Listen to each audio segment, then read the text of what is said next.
muito bem-vindos. Que bom que você está aí do outro lado, interessado a ver este vídeo. Te convido a ver até o final, porque realmente ele vai valer muito a pena. Você já percebeu que eu estou com alguém aqui? Pois é, minha convidada. Seja bem-vinda, Juliana. Muito obrigada, Ruth. É um prazer estar aqui com você. Que bom que você está aqui. Sinta-se à vontade no canal. Bem, obrigada. Algumas vezes a gente tentou gravar, né? É verdade. A gente tentou marcar para fazer essa entrevista, mas graças a Deus hoje a gente conseguiu. Amém, amém. Juliana, quem era você e quem é você hoje? Quem eu era? Olha, eu era muitas coisas, né? Indefinidas. Né? Nem eu mesma sabia quem eu era. As crianças chegavam para os seus pais e tocavam nos pais e falavam quem que é aquilo. Porque eu era uma menina que me vestia como homem, eu era transgênero, eu era uma mulher homossexual, fui por 12 anos, vivi 1 ano andando como um transgênero na rua, com estereótipo masculino, estereótipo de homem. Então, nem eu sabia quem eu era. Né? Vivia em meio de mentiras, de ilusões, de falsas identidades a meu respeito. Então é complicado falar quem eu era. Hoje, com a visão que eu tenho de Cristo, eu consigo diferenciar quem eu era de quem eu sou. Então você nem sabe o que você era ou quem você era? Eu era uma complexidade de mentiras. Uau. Eu era um acúmulo de dúvidas, de enganos, de ilusões e de fábulas, né? Porque a palavra de Deus nos diz que nos últimos tempos nós nos voltaríamos para as fábulas. Então, quanto mais distante de Jesus eu vivia, mais a minha vida mergulhava em fábulas, em irrealidades, em ilusões, porque Jesus é a verdade. Então, quanto mais distante eu andava de Jesus, mais imersa em ilusões eu andava. Essa era a Juliana. A Juliana, nossa. Que foi até 30 anos de idade. Por 30 anos. Começou em que fase, assim? Começou em que fase? Começou com 17 anos, mais ou menos. Na tua adolescência, né? Isso. Hoje. Hoje quem é você? Hoje, primeiro, eu sou uma nova criatura em Cristo. Né? Na verdade, eu não sou uma criatura, eu sou filha. Né? Criatura eu era. Né? Um ser amorfo, um ser sem forma. Mas hoje eu sou filha de Deus, amada por Deus. Me reconheço a minha identidade em Cristo. E depois de tudo isso vem um caminhão de bênçãos, né? Mas a primeira delas é a identidade restaurada, sem dúvida. E hoje você faz o quê? Bom, hoje eu trabalho com palestras na área da sexualidade, né? Depois que eu lancei meu livro. Cansei de ser gay. Depois que ele foi lançado aí o ano passado, pelo pastor Silas Malafaia, a minha vida nunca mais foi a mesma, né? Eu comecei a ir em algumas igrejas para contar o meu testemunho, só que eu vi a necessidade da igreja em saber mais sobre o assunto, não só da homossexualidade, mas também de vícios sexuais na área da heterossexualidade, saber sobre ideologia de gênero, sobre abuso. São temas muito... Você lida com temas muito delicados, né? Muito polêmicos não, vamos falar de polêmica. Nesse canal trata-se de coisas profundas, coisas reais. De Deus. Deus criou a sexualidade. Isso. Né? O problema é que tem muita mentira de Satanás. Em volta da sexualidade. E não só no mundo, dentro da igreja também. Então hoje eu faço um trabalho de palestras, de seminários nas igrejas, com temas voltados à área da sexualidade. Primeiro, para desalienar a própria igreja. Ok, calma, não entra nessa parte ainda que a gente já vai. O livro da Juliana é ótimo. E quando eu li esse livro, eu aprendi algumas coisas muito sérias, algumas coisas muito profundas, algumas coisas simples e algumas coisas à luz de Deus, né? E eu Cansei de Ser Gay é um livro que, claro, eu vou sempre recomendar. Quando tiver escritor aqui no canal, eu vou sempre recomendar. Leia o livro da Juliana, vale muito a pena. E, Juliana, enquanto eu lia o livro, uma das frases que mais me marcou, uma das mais profundas dentre várias, é a frase que você diz: cansei de ser um homem sem pênis. O que é isso? É um desejo, né? De ser o que você não é, de ser o que Deus não te fez. Ele não te fez para usufruir de algo que você não tem, né? Eu não tinha, mas eu tinha um desejo. Eu tinha um desejo de ser outra pessoa além do que Deus havia me feito. Então a minha própria insatisfação comigo já me gerava uma infelicidade. Ok. E a felicidade não estaria em ter um pênis. Ok. Porque mesmo assim lá dentro eu continuaria sendo uma mulher. Então, cansei de ser um homem sem pênis, foi uma das coisas que eu cansei. Cansei de andar na rua com uma meia entre as pernas para que eu, Meu Deus.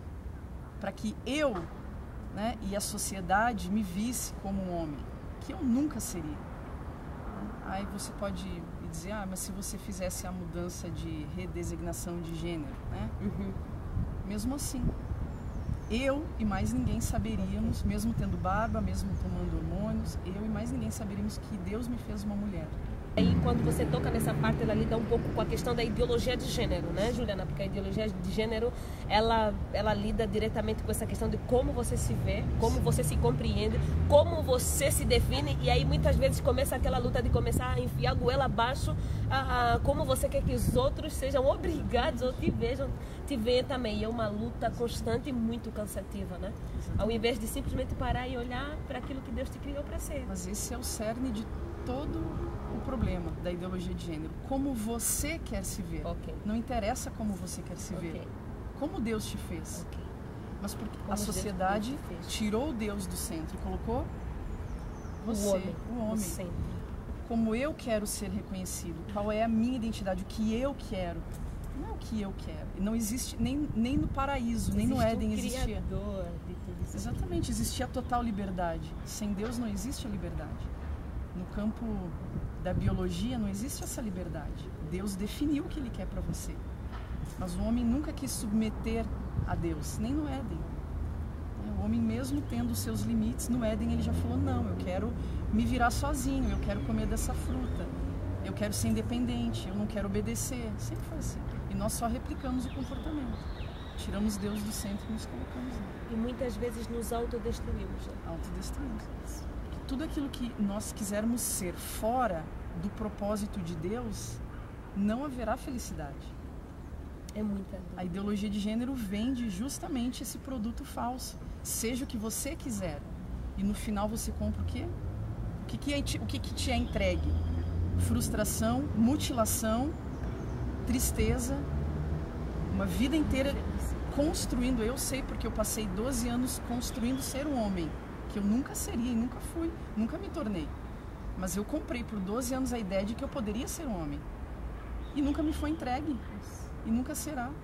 Então foram 12 anos buscando algo que eu nunca colheria. Muito pelo contrário, colhendo frustrações, colhendo tristezas, colhendo desgostos. Nossa, que profundo isso. Hoje, Juliana, como a igreja lida com a temática homossexualidade e como ela deveria lidar? Olha, eu circulando por igrejas do Brasil todo, Ruth, eu percebo que a igreja ela está engatinhando para um posicionamento. Okay.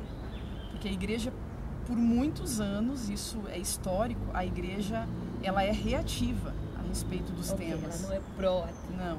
Ela espera o problema, né, entrar dentro da igreja, desestruturar os princípios e valores cristãos para que então ela comece a reagir. Então hoje nós temos igrejas, graças a Deus, com muitos homossexuais, graças a Deus porque lá é o lugar deles, dentro da igreja, ouvindo a palavra de Deus, e não no mundo ouvindo esse lixo que o mundo está incutindo na cabeça deles, mas dentro da casa de Deus, ouvindo, se alimentando da palavra de Deus. Então a igreja ela está engatinhando, ela está abrindo as portas para falar sobre ideologia de gênero, para falar sobre homossexualidade, porque a igreja foi chamada para governar como rei sacerdote. Só que no momento que a igreja fala, eu não tenho que falar de política no púlpito, eu não tenho que falar de homossexualidade no púlpito, eu não tenho que falar de entretenimento no púlpito, a igreja está fazendo assim. A gente não quer o governo dessa área, então a gente entrega o governo dessa área para o mundo.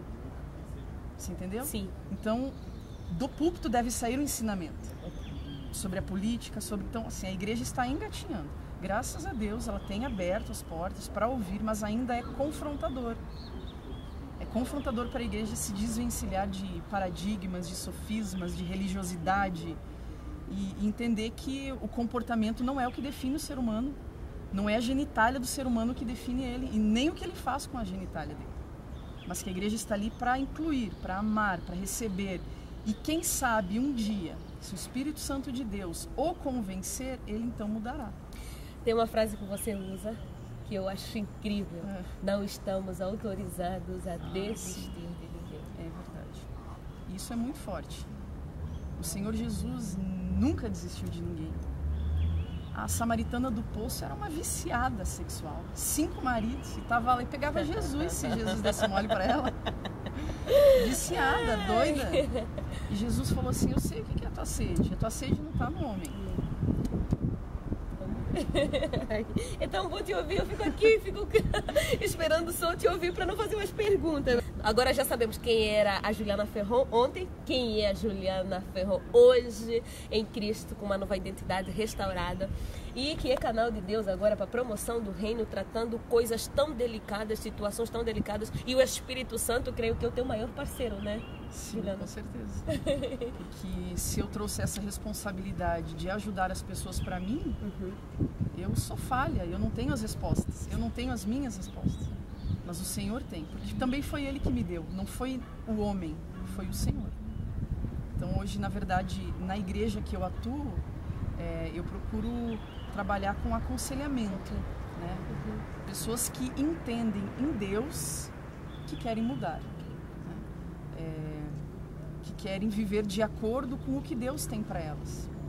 Então a gente conversa sobre o que a pessoa quiser conversar. Né? Não existem falsas promessas, porque a homossexualidade, eu acredito muito que a homossexualidade é uma orientação sexual. Então, partindo do princípio que alguém foi orientado a ser homossexual, isso eu olho pela minha história. Fui orientada inconscientemente por escolhas, por situações, por ambiente, por abusos, por traumas, por diversas coisas, diversos fatores. Eu fui orientado, mesmo que inconscientemente, a ter um desejo homossexual. Então eu acredito que eu posso ser orientada a uma nova perspectiva. Então é uma fase de desconstrução de algumas coisas, pelo menos comigo foi assim. Então, tem pessoas que eu converso uma vez, nunca mais querem conversar. Tem pessoas... Eu não vou atrás de ninguém. As pessoas que querem conversar comigo, elas vêm, ligam para minha igreja, marcam um horário.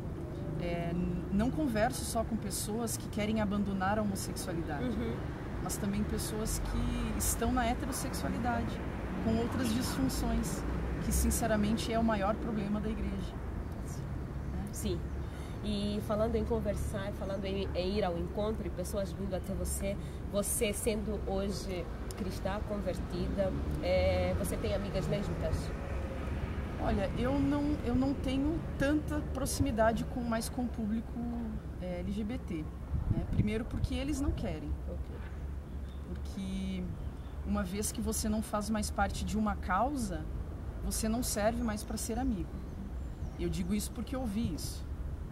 Mas eu estou aqui do outro lado falando que a causa não me importa, o que importa são as pessoas. Mas eu não tenho muito contato, eu tenho 2 ou 3 pessoas que eu ainda converso, né, que entendem os dois pontos de vista, o lado que eu pertencia antes, as coisas que eu acreditava, e hoje em outras coisas que eu acredito e vivo de outra forma. Então algumas pessoas eu consigo ainda ter proximidade.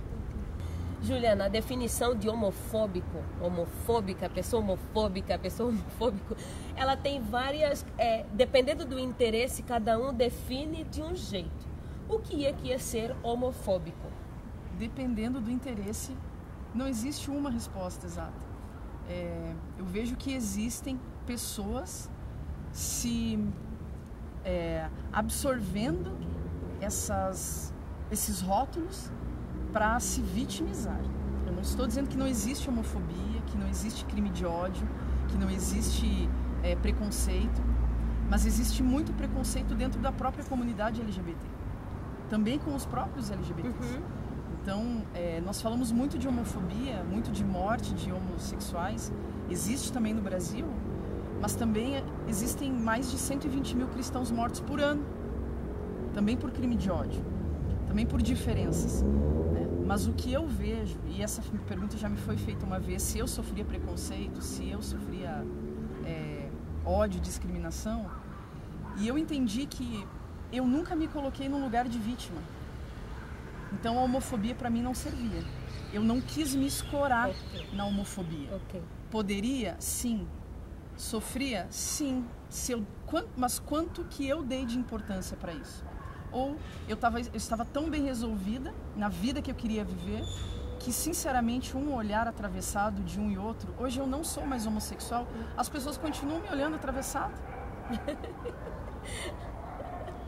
Entendeu? Então, assim, eu vejo que essa sociedade atual que nós vivemos, ela traz amparos para minorias se escorarem e se vitimizarem, e a gente aceita as vitimizações. A geração do mimimi. A geração do mimimi. E infelizmente, eu sempre digo que o mimimi, ele coloca uma barreira muito grande na possibilidade de diálogo, na possibilidade de conversa, na possibilidade até mesmo de negociação para as partes interessadas poderem alcançar mais progresso naquilo que são os seus interesses. Mas infelizmente o olhar para o meu umbigo, defender os meus interesses, ao invés dos interesses de Deus primeiro, que a gente já fala assim como cristãos, e os interesses daquilo que favorece o povo de Deus, não, as pessoas não. E isso se usa não só no meio cristão ou no meio evangélico, mas secularmente, o mundo todo. As pessoas estão ocupadas olhando para si, defendendo o que as favorece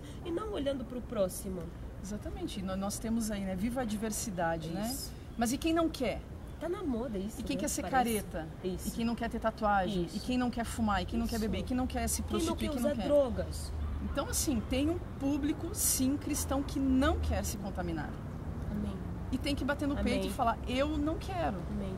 Mas o próprio povo de Deus, ele está acuado, porque uma vez que você se declara livre, eu não quero fazer isso, eu não quero me contaminar, eu não quero usar, eu não quero me prostituir, eu não quero ir pra balada, eu não quero... Você é taxado. Isso. E aí o próprio povo de Deus se permite ser taxado de outras coisas do mundo para estar junto no meio. Então, assim, o próprio povo de Deus precisa se posicionar também com relação à sua identidade, às coisas que Deus deu, às coisas que Ele tem para si como verdades. Né? Amém. Juliana, tá tão bom falar contigo. Como eu disse, eu me reservaria só a possibilidade de não perguntar, só ficar assim e te ouvir. É tanta coisa, é tão bom aprender contigo. É tão bom conhecer o teu trabalho, é tão bom ver Deus te usar neste tempo. E eu quero que você encerre agora deixando uma palavra antes de nós nos despedirmos. Então, eu gosto sempre, Ruth, de entender que o Senhor Jesus, Ele não faz distinção, né? Deus, quando olha para nós, Ele não faz distinção de grupos pela sua sexualidade, né? Pela sua orientação sexual. Mas ele vê aqueles que receberam a Cristo, que são os vivos e os mortos espiritualmente, aqueles que ainda não receberam a Cristo. Então, se você está aí assistindo, tem lutas na homossexualidade, está lutando contra os seus desejos, existe alguém muito mais interessado do que eu e do que você em restaurar a sua vida, que é o próprio Senhor Jesus. Que precisa e pede a você uma oportunidade de entrar na sua vida, de dar respostas que, quem sabe, até hoje o mundo não te convenceu, de que você nasceu assim, de que não tem o que fazer, de que não tem como mudar a sua história. Existe alguém interessado em mudar a sua vida, e esse alguém é Jesus. Então, se eu puder deixar um recado para você do fundo do meu coração, porque foi isso que transformou minha vida, permita que o Senhor Jesus traga todas as respostas e coloque todas as verdades dele, quem sabe numa vida que até hoje não te levou a nada, que foi uma vida de mentiras. Assim como eu, com 30 anos de idade, desisti de uma vida de mentiras e falei, ei Deus, o que tem nessa minha vida? Vem com a verdade, porque não tem mais o que viver. Já tentei com as minhas forças, de todas as formas, viver, e até hoje não cheguei a lugar nenhum. Vou te dar uma chance, Senhor, uma chance. E o Senhor Jesus entrou e colocou a verdade dele dentro de uma vida destruída pelas mentiras. Amém, queridos? Fiquem com Deus. Muito obrigada. Juliana, muito obrigada. Que Deus te abençoe. Obrigada. É muito bom, foi muito bom ter você aqui no canal. Obrigada. Queridos, é isso. Que Deus abençoe vocês e até breve. Tchau, tchau.